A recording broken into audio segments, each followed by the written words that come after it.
Unbelievable, unbelievable, unbelievable. As I write in my book, It Takes a Revolution, Forget the Scandal Industry, I talk about the three branches of government, the worst branch being the federal judiciary. But one that comes into a close second is Congress, a bunch of fools, court jesters, and yes, even criminals. And last night, they finally passed a relief bill with regard to COVID-19. And guess what?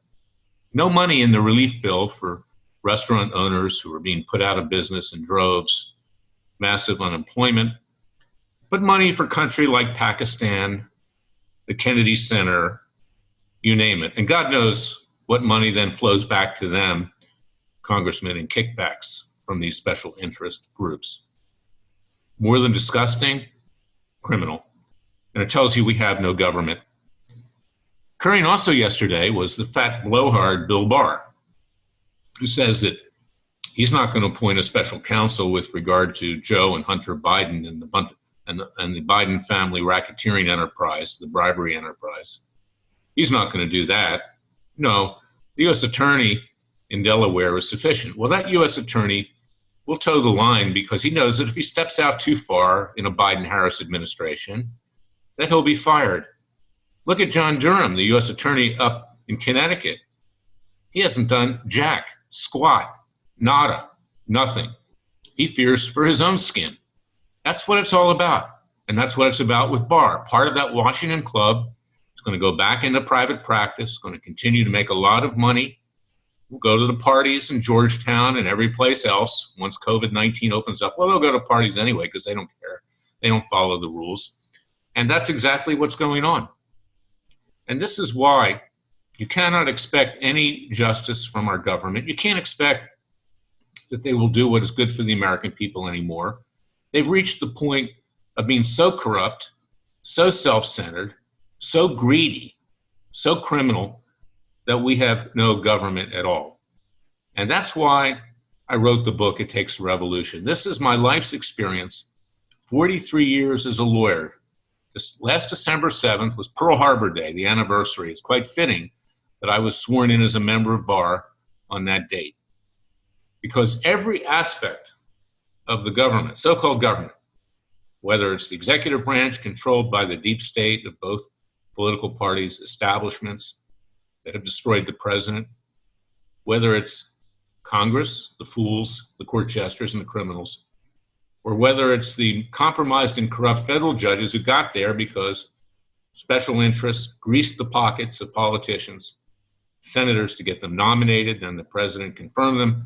President Trump doesn't even know who he confirmed because the names were put in front of him.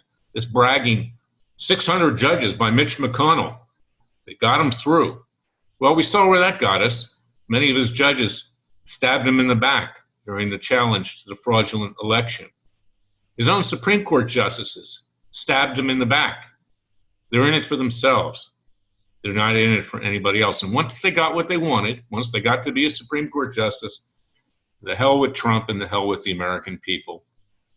You know, it was King Louis XV and Marie Antoinette who said in France, I was a French literature major at Duke University and a political science major. I'm a Francophile. I went to school in the south of France. It was they who said, after me, the flood, après moi, le déluge. After you, you can go F yourself. And that's exactly what happened. And what happened to them? Well, they were taken to the guillotines.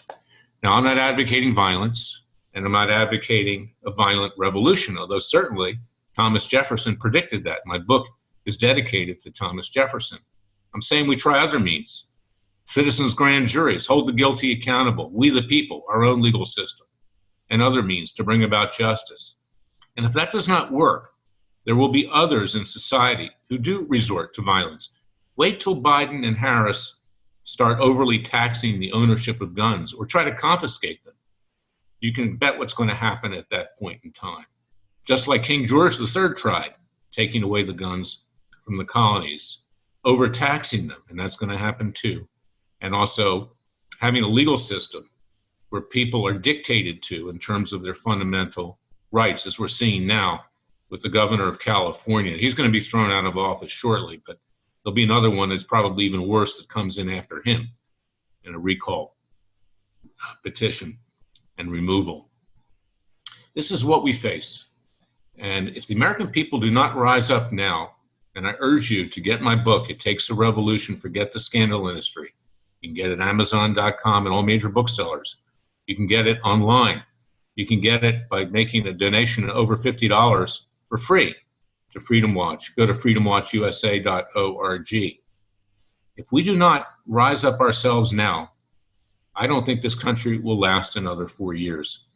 These radical leftists of every stripe, radical blacks, radical Muslims, radical Marxian Jews of the Jewish left, radical gays, lesbians, transgenders, radical atheists, you name it. I'm talking about radicals, because most people in these groups are good people, but a minority are evil people. A minority are criminal. And these people are seeking to destroy this country, to dismantle it, and there'll be nothing left. They don't care about the vision of our founding fathers. They don't respect it. You can see what's going on with our history and our heritage and the cancel culture. They are out to destroy you and your loved ones. So if you don't wake up now, you're not going to have a country much longer. So I want you to go out and get my book, It Takes a Revolution, Forget the Scandal Industry. I'd like to get your feedback. Tell me what you think. You can email me at L as in Larry, E as in Elliot, Klayman, Klayman @gmail.com. I don't have all the answers, but I'm starting an urgent dialogue that we need to rise up. Either we all hang together, or as Benjamin Franklin said in my native city of Philadelphia, separately we'll hang. God bless you. God bless your family. Try to have a happy holiday period. I'm having a hard time doing it, frankly. I can't get the demise of this country out of my head. And remember that we control our own destiny with God's grace. Even President Trump, he was not the political messiah. But now we must move on and rise up ourselves to preserve the vision and creation of our founding fathers with liberty and justice for all. I'll be back tomorrow with another special podcast. Until then, thank you for listening to me.